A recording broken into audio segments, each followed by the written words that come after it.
नमस्ते मित्रों, मैं हूं नीरज और आपके साथ एक बार फिर से हाजिर हूं।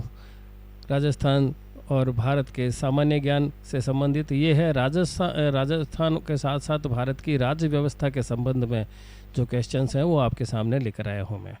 तो बिना किसी तरह का समय गंवाए हुए हम हल करते हैं पहले प्रश्न को। तो पहला प्रश्न है, जैसे भारतीय संसद में निम्नलिखित में से कौन कौन शामिल है। कि कौन कौन मिलकर भारतीय संसद बनती है, तो इसमें मित्रों लोकसभा, राज्यसभा और राष्ट्रपति सभी शामिल होते हैं, तब वो संसद कहलाती है। तो आपका उत्तर होगा इसमें द उपरोक्त सभी। उसके बाद आते हैं दूसरे प्रश्न पे, ये भी इसी से संबंधित है। लोकसभा और राज्यसभा की संयुक्त बैठक किसके द्वारा आहूत की जाती है, कौन बुलाता है बैठक। तो संयुक्त बैठक जो है वो राष्ट्रपति बुला सकता है, राष्ट्रपति बुलाता है। लेकिन एक बात और है, ये ध्यान रखना कि संयुक्त बैठक की अध्यक्षता लोकसभा का अध्यक्ष करता है। ऐसा क्वेश्चन आ सकता है आगे भी। तीसरा प्रश्न है, धन विधेयक कहाँ पर स्थापित किया जाता है, धन विधेयक किस सदन में रखा जाता है। तो मित्रों धन विधेयक जो है वो लोकसभा में ही रखा जा सकता है। आपका उत्तर होगा अ, लोकसभा में। ठीक है। चौथा हो गया आपके, मंत्रिपरिषद की सामूहिक रूप से किसके प्रति उत्तरदायी होती है। मंत्रिपरिषद किसके प्रति उत्तरदायी होता है सामूहिक रूप से, क्योंकि शासन में लोकसभा की बहुत ज़्यादा इम्पोर्टेंस है, इसलिए लोकसभा के प्रति मंत्रिमंडल सामूहिक रूप से उत्तरदायी होता है। अगर इन किसी तरह से इस्तीफा देना पड़ता है तो वो लोकसभा में ही इस्तीफा देता है।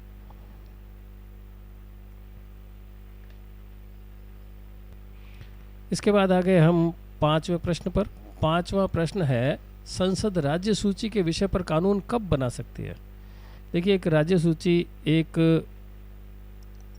संघ सूची और समवर्ती सूची, तीन तरह की सूचियाँ होती हैं जिन पर अलग अलग स्थितियों में अलग अलग उनको कानून बनाने का हक है। तो राज्य सूची के विषय पर संसद कब कानून बना सकती है, आपका उत्तर होगा द राज्यसभा के संकल्प पारित करने से। यानी कि राज्यसभा उसमें संकल्प पारित कर दे कि हाँ संसद कर सकती है, तभी वो कर पाती है, अन्यथा नहीं कर पाती है। ठीक है। तो आपका उत्तर होगा द राज्यसभा के संकल्प पारित करने से। इसके बाद आगे अपन नेक्स्ट, राज्य विधानसभा में धन विधेयक किसकी अनुमति के बिना पुरस्थापित नहीं किया जा सकता है, पेश नहीं किया जा सकता है।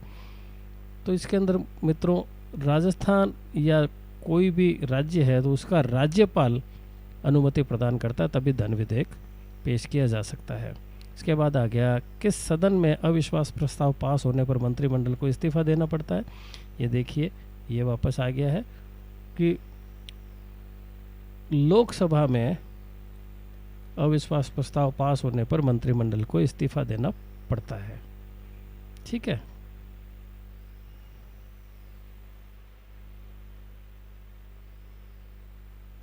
नेक्स्ट क्वेश्चन है आपका, राज्यों में राज्यपाल की नियुक्ति कौन करता है, कौन करता है। राज्यों में राज्यपाल राष्ट्रपति का प्रतिनिधि होता है और उसकी नियुक्ति भी भारत का राष्ट्रपति ही करता है। तो राज्यपालों की नियुक्ति राष्ट्रपति द्वारा की जाती है। उसके बाद देखते हैं हम अगला क्वेश्चन। ये अगला क्वेश्चन है, भारत के मुख्य निर्वाचन अधिकारी की पदावधि क्या है, कितने साल तक वो, कितनी उम्र तक पद पर रह सकता है। तो इसमें आपके उत्तर होगा 6 वर्ष की अवधि या 65 साल की उम्र, इसमें से जो पहले होगा। अगर पहले 65 साल का हो जाएगा तो 65 साल पर रिटायर हो जाएगा, और अगर पहले 6 साल हो जाएंगे और 65 साल का नहीं होगा तो भी 6 साल तक के बाद में वो रिटायर हो जाएगा, वो अपनी पद पर बना रहेगा तब तक। नेक्स्ट क्वेश्चन देखिए। नेक्स्ट क्वेश्चन है हमारा, भारत के मुख्य निर्वाचन अधिकारी की पदावधि क्या होगी। ये तो देख लिया हमने भारत के मुख्य निर्वाचन अधिकारी की। इसके बाद ये क्वेश्चन है अपना 10वां, संविधान के अधीन उच्चतम न्यायालय से विधि के प्रश्न पर राय लेने का अधिकार किसे प्राप्त है। यानी विधि के प्रश्न, न्याय संबंधी अगर कोई कानून संबंधी कोई प्रश्न है तो भारत के राष्ट्रपति को उच्चतम न्यायालय से राय लेने का अधिकार है, उसको, उनसे वो राय ले सकता है। कौन ले सकता है, भारत का राष्ट्रपति। इसके बाद आ जाते हैं हम 11वें प्रश्न पर। 11वां प्रश्न है, संविधान की व्याख्या करने संबंधी प्रकरण में सुनवाई करने के लिए कम से कम कितने न्यायाधीशों का होना ज़रूरी है। यानी संविधान की जब व्याख्या करने का कहीं प्रश्न आता है तो उसकी सुनवाई के लिए कम से कम कितने न्यायाधीशों का होना ज़रूरी है। तो उसमें मित्रों कम से कम 5 न्यायाधीश होने ज़रूरी है, उसके बिना सुनवाई नहीं हो सकती उसकी। ठीक है। इसके बाद आ जाते हैं हम अगले क्वेश्चन पे कि किस समिति की संस्तुति पर भारतीय संविधान में मूल कर्तव्य शामिल किए गए। किस समिति की, अब बताएं। ये थी स्वर्ण सिंह समिति, जिसकी संस्तुति यानी जिसकी अनुशंसा पर ये मूल कर्तव्य भारतीय संविधान में शामिल किए गए। चलते हैं अगले क्वेश्चन पर। पंचायत राज व्यवस्था का सबसे पहले किस राज्य में शुभारंभ किया गया। हम बहुत भाग्यशाली हैं कि ये काम हमारे राजस्थान में शुरू किया गया। तो 13वें प्रश्न का उत्तर होगा राजस्थान में पंचायत राज व्यवस्था का सबसे पहले शुभारंभ किया गया। इसके बाद आगे हम नेक्स्ट क्वेश्चन पे कि किस अधिनियम से भारत में संघीय शासन की व्यवस्था दी गई है। कौन से अधिनियम से। देखिए मित्रों, स्वाधीनता से पूर्व कुछ अधिनियम ऐसे बनाए गए थे अंग्रेजों द्वारा जिन्होंने हमारे संविधान में भी मदद की और उनको हमने स्वीकार किया। तो वो होगा, इसका उत्तर होगा कि भारत सरकार अधिनियम 1935। भारत सरकार अधिनियम 1935 जिसमें संघ में दोहरे शासन की व्यवस्था की गई थी और संघीय शासन की व्यवस्था दी। आगे हम 15वें प्रश्न पर। तो 15वां प्रश्न मित्रों ये कहता है कि राज्यसभा का पदेन अध्यक्ष कौन होता है। कौन होता है राज्यसभा का। लोकसभा का तो लोकसभा अध्यक्ष होता है, राज्यसभा का पदेन होता है, यानी कि जो भी उस पद पर होता है वो अपने आप राज्यसभा का अध्यक्ष हो जाता है।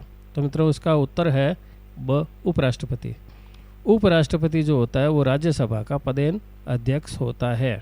जो भी इस पद पर जो बैठेगा वो अध्यक्ष होगा राज्यसभा का। ठीक है। इसके बाद आते हैं हम भारतीय संविधान में मूल अधिकारों का विचार किस देश के संविधान से लिया गया। मूल अधिकार, मूल कर्तव्य जो शामिल किए गए, तो इसमें मूल अधिकार जो शामिल किए गए किस देश के संविधान से लिए गए। अब बताएं। मूल अधिकारों का मित्रों जो लिया गया है वो अमेरिका के संविधान से लिया गया है। ठीक है। इसके बाद आते हैं हम 17वें क्वेश्चन पर कि राज्यसभा में धन विधेयक प्राप्त होने के कितने दिन में उसे वापस लोकसभा को लौटा दिया जाना होता है। यानी कितने दिन तक रोक सकती है राज्यसभा उसको, धन विधेयक को। तो मित्रों इसमें सीधा सीधा सा जवाब है और शायद आप वर्षों से पढ़ते आए हैं कि इसमें राज्यसभा के पास केवल 14 दिन उसको रोकने का हक है, उसके बाद में वो नहीं रोक सकते। तो 14 दिनों में उसको लौटाना पड़ता है। तो आपका उत्तर हुआ ब 14 दिन। नेक्स्ट क्वेश्चन भी संसद के दोनों सदनों से संबंधित है कि संसद के दोनों सदनों की संयुक्त बैठक की अध्यक्षता कौन करता है। ये मित्रों पहले आया था, मैंने इसको पहले कुछ 1-2 क्वेश्चन में बता दिया है कि जब संयुक्त बैठक होगी उस समय लोकसभा का अध्यक्ष इस संयुक्त बैठक की अध्यक्षता करेगा। ठीक है। तो नेक्स्ट क्वेश्चन इसमें तो कोई दिक्कत नहीं है। अब नेक्स्ट क्वेश्चन आप पर आ जाओ कि संसद के किस पद पर शपथ लेने का प्रावधान नहीं है। यानी संसद का इसमें से कौन सा अधिकारी है, कौन सा पदाधिकारी है जिसको शपथ नहीं लेनी पड़ती है। तो मित्रों आपको जानकर आश्चर्य होगा कि लोकसभा अध्यक्ष को किसी भी प्रकार की कोई शपथ नहीं लेनी होती है। उसके बाद में नेक्स्ट अपन आ जाते हैं, किस पे आते हैं नेक्स्ट 19वें क्वेश्चन पर। 19वां तो क्वेश्चन आ गया, ठीक है, लोकसभा अध्यक्ष। 20वें क्वेश्चन पर आते हैं हम। भारतीय संविधान का प्रथम प्रारूप किसके द्वारा तैयार किया गया था। प्रारूप समिति के मित्रों अध्यक्ष तो भीमराव अंबेडकर थे, लेकिन संविधान का प्रथम प्रारूप किसके द्वारा तैयार किया गया था। ये बहुत ही बढ़िया क्वेश्चन है। ये तैयार किया गया था सर BN राव द्वारा। ठीक है।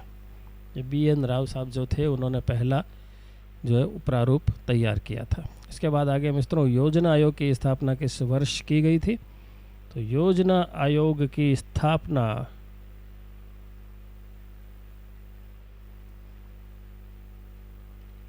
योजना आयोग की स्थापना मित्रों कब की गई थी, आप बता सकते हैं? योजना आयोग की स्थापना मित्रों की गई थी 1964 में। योजना आयोग की स्थापना मित्रों में माफ़ी चाहूँगा, योजना आयोग की स्थापना 1950 में की गई थी। 1964 तो बहुत साल हो गए थे, उससे पहले भी योजनाएं चालू हो गई थी। तो योजना आयोग की स्थापना 1950 में की गई थी। उसके बाद मित्रों आते हैं नेक्स्ट क्वेश्चन पर। नेक्स्ट क्वेश्चन है भारतीय संविधान का कौन सा भाग कल्याणकारी राज्य का आदर्श प्रस्तुत करता है? किसको देख के लगता है कि भारतीय राज्य कल्याणकारी राज्य है?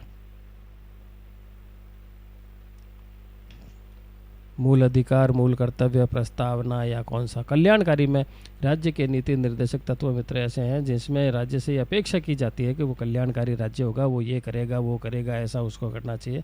उसके लिए निर्देश जो है वो दिए गए हैं, राज्य को नीति संबंधी निर्देश इसमें दिए गए हैं। इसलिए इसको देखकर ये लगता है कि भारत कल्याणकारी राज्य है। ठीक है, नेक्स्ट में आ गए हम। भारत के प्रथम उपराष्ट्रपति कौन थे? भारत के प्रथम मित्रों उपराष्ट्रपति कौन थे, आप बता सकते हैं? प्रथम उपराष्ट्रपति थे एस राधाकृष्णन। ठीक है, सीधा सा क्वेश्चन है। एक और सीधा सा सरल सा क्वेश्चन आपके सामने, राज्य सरकार का विधिक सलाहकार कौन होता है? देखो, केंद्र सरकार नहीं है, राज्य सरकार है, थोड़ा सोचकर इसका जवाब देना। राज्य सरकार का जो विधिक सलाहकार होता है वो एडवोकेट जनरल होता है। ठीक है, एडवोकेट जनरल होता है इसका। नेक्स्ट क्वेश्चन, भारत में पंचायती राज के चुनावों का प्रबंधकर्ता कौन होता है? कौन करवाता है भारत में पंचायती राज चुनाव? किसके पास होती है बागडोर इसकी? तो इसकी बागडोर होती है राज्य के चुनाव आयोग के पास। सीधा सीधा क्वेश्चन है, इसमें कुछ सोचने की बात नहीं है, एकदम बिल्कुल सरल क्वेश्चन है। आइए अब हल करते हैं हम 26वां क्वेश्चन कि भारत के उपराष्ट्रपति के चुनाव में कौन कौन भाग लेता है? राष्ट्रपति के चुनाव और उपराष्ट्रपति के चुनाव में मित्रों थोड़ा सा फर्क होता है, इसलिए इसको थोड़ा ध्यान से देखिएगा कि उपराष्ट्रपति के चुनाव में भाग लेने वाले लोग केवल संसद के दोनों सदनों के सदस्य ही होते हैं, जबकि राष्ट्रपति के चुनाव में राज्यों की विधानसभाओं के जो चुने हुए प्रतिनिधि हैं वो भी भाग लेते हैं, यानी कि विधायक जो होते हैं राज्यों के वो भी भाग लेते हैं। इसमें लोकसभा सदस्य, राज्यसभा सदस्य और राज्यों के विधायक, ये सब लोग राष्ट्रपति के चुनाव में भाग लेते हैं, जबकि उपराष्ट्रपति के चुनाव में केवल संसद के दोनों सदनों के सदस्य ही भाग लेते हैं। आते हैं नेक्स्ट क्वेश्चन पर। नेक्स्ट क्वेश्चन कौन सा है बताएं? कौन सा रिट अधिकारी को अपने कर्तव्य के अनुपालन के निर्देश देता है? यानी कौन सा इन रिटों में से कौन सा रिट ऐसा है जो अधिकारी को अपने कर्तव्य के लिए निर्देशित करता है कि आप अपना ये कर्तव्य करिए? ठीक है, तो इसमें मित्रों सीधा सा जवाब है परमादेश। कोर्ट का ही होता है, ये कोर्ट का। तो परमादेश ये होता है, ये अधिकारी को कहा जाता है कि आप अपने जो कर्तव्य का अनुपालन कीजिए। ठीक है मित्रों, उसके बाद में आ गया हमारे पास क्वेश्चन नंबर 28, मौलिक अधिकारों के निलंबन का आदेश कौन दे सकता है? यानी मौलिक अधिकार एक बार रोक कौन सकता है, सस्पेंड कौन कर सकता है? मौलिक अधिकारों को कौन कर सकता है मित्रों? मौलिक अधिकार केवल रोकने का सिर्फ हक राष्ट्रपति के पास है। इमरजेंसी होती है या किसी तरह की होती है, सिर्फ राष्ट्रपति ही इनको रोक सकता है, बाकी कोई नहीं रोक सकता। उसके बाद देखते हैं नेक्स्ट क्वेश्चन। ये बड़ा टफ क्वेश्चन है क्योंकि आम रूप में ये सुनने को मिलता नहीं है कि भारतीय संविधान को वकीलों का स्वर्ग किसने कहा था? मित्रों, किसी भी भारतीय ने ये नहीं कहा था। अब आप उत्तर बताएं इसमें से कौन सा है? बिल्कुल सही है आप, जेनिंग्स ने यह कहा था कि भारतीय संविधान वकीलों का स्वर्ग है, यानी वकीलों के पास बहुत कुछ है इसमें ढूंढने के लिए। ठीक है मित्रों, उसके बाद आ गया भारत के राष्ट्रपति के विरुद्ध महाभियोग की प्रक्रिया प्रारंभ की जा सकती है किस सदन से? राज्यसभा से, लोकसभा से, संसद की किसी भी सदन से, या संयुक्त राज्य की सदन की संयुक्त बैठक में? अब बताएं कहाँ से शुरू की जा सकती है? तो मित्रों उत्तर उसका होगा कि संसद के किसी भी सदन से की जा सकती है, लोकसभा से भी और राज्यसभा से भी। ठीक है। इसके बाद आ गया कि कौन सा अनुच्छेद संविधान संशोधन की प्रक्रिया से संबंधित है। तो ये तो शायद आप आसानी से जानते हैं कि अनुच्छेद 368 जो है वो संविधान में संशोधन करने की प्रक्रिया को दर्शाता है। इसके बाद आ गया संसद सदस्य की अयोग्यता पर निर्णय करने का अधिकार किसे। अभी ये संसद सदस्य अयोग्य हो गया है नहीं हो गया, इसका निर्णय कौन करेगा?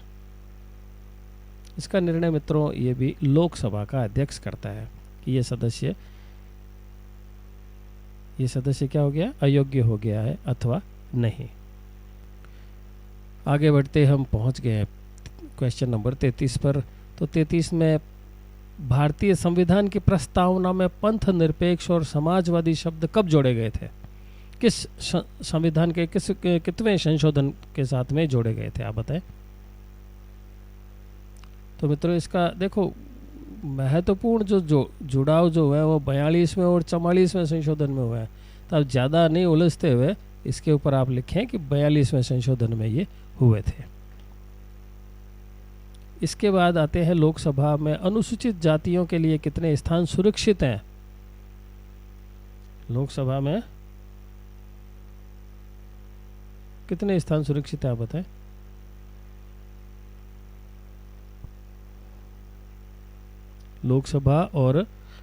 लोकसभा में अनुसूचित जाति के लोगों के लिए यानी सांसदों के लिए कितने स्थान सुरक्षित हैं? तो मैं आपको बता दूं मित्रों ये 45 हैं।